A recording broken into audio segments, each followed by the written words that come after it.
Hello and welcome to 6 Minute English. I'm Finn. And I'm Neil. Hello.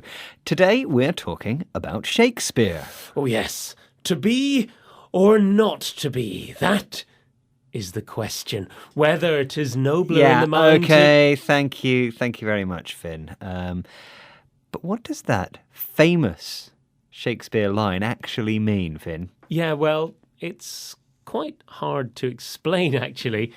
The English in Shakespeare's work is quite difficult. Well, a Shakespeare festival in Oregon in the United States wants to change all of that. They want to pay writers, they want to commission what they call translations of Shakespeare's plays. Now, we usually use the word translation, of course, to talk about changing words and sentences from one language to another. But these writers have been commissioned to translate Shakespearean English into plain English. So Shakespeare in easy, plain English. You know, I'm not sure I really like that idea. Well, you're not the only one, Finn. We will talk about that in a moment, but first, as usual, we have our quiz question, and it's about Shakespeare and translation. What was the first language that Shakespeare's plays were translated into? Was it A, French, B, German, or C, Portuguese? What do you think? You know, I really have no idea on this one. I'm going to say B, German. We'll see if you're right at the end of the programme. But now we're going to hear from two Shakespeare experts speaking to the BBC. First, Andrew Dickinson. He's the author of Worlds Elsewhere, Journeys Around Shakespeare's Globe. In his travels around the world, around the globe, did he find many translations of Shakespeare? Someone's translated Hamlet into Klingon. He exists in all of these different places in all of these different forms. And I suppose that what really struck me when I was working on my book and travelling around the world talking to people about Shakespeare is that he's so multifarious. He exists in all of these places, and it feels sometimes that we in the English-speaking world are only just catching up with this.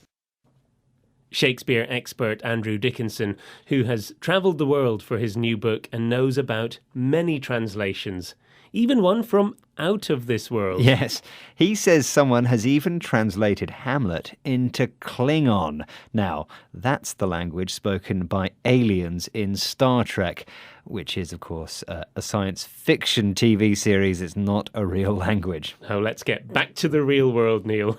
Andrew Dickinson says that what really impressed him, what really struck him while working on his new book and travelling around the world talking about Shakespeare, is that Shakespeare is so multifarious.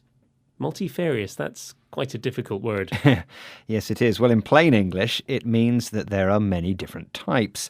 There are many different translations, many different kinds of Shakespeare. He's multifarious. Finn, we're using plain English in this programme, like the people in Oregon who want to translate Shakespeare into plain English. That will make his plays easier to understand. And that's a good thing.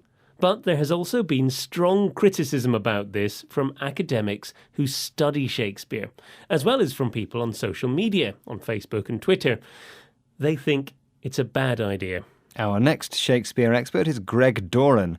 He's the artistic director of the Royal Shakespeare Company. He's done productions outside Britain. Where did he do a production of the Shakespeare play Merchant of Venice? Here he's talking about the difficulty of translation. I think the difficulty with a translation is that it simply translates the sense, and there's a lot more going on in the language of Shakespeare's plays. I remember once doing a production of Merchant of Venice in Japan, and I was asked, we were having a new translation done, and I was asked if I wanted the translation for meaning, for pace, or for poetry. And that's the difficulty. You've got to find all three somehow together. Greg Doran, artistic director of the Royal Shakespeare Company. He was doing a Shakespeare production in Japan. He says that the difficulty with translation is that it only translates the sense. It's only the general meaning. But he says that there's more than that. Yes, they were having a translation done, and he was asked if he wanted the translation for meaning or for pace. Now, that's about the speed of the lines in the play, or was the poetry of the words important? And his answer was that you've got to find all three somehow together.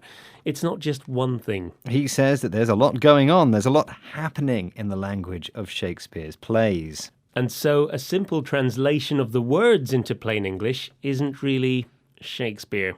And I think it's time to answer our quiz question. Yes, if you remember, it's about translations of Shakespeare. What was the first language that Shakespeare's plays were translated into? Was it A, French, B, German, C, Portuguese? I said B, German, which I'll admit was a guess. And that is the right answer. Fantastic. Apparently, Shakespeare's plays were translated into German as early as the first decade of the 17th century.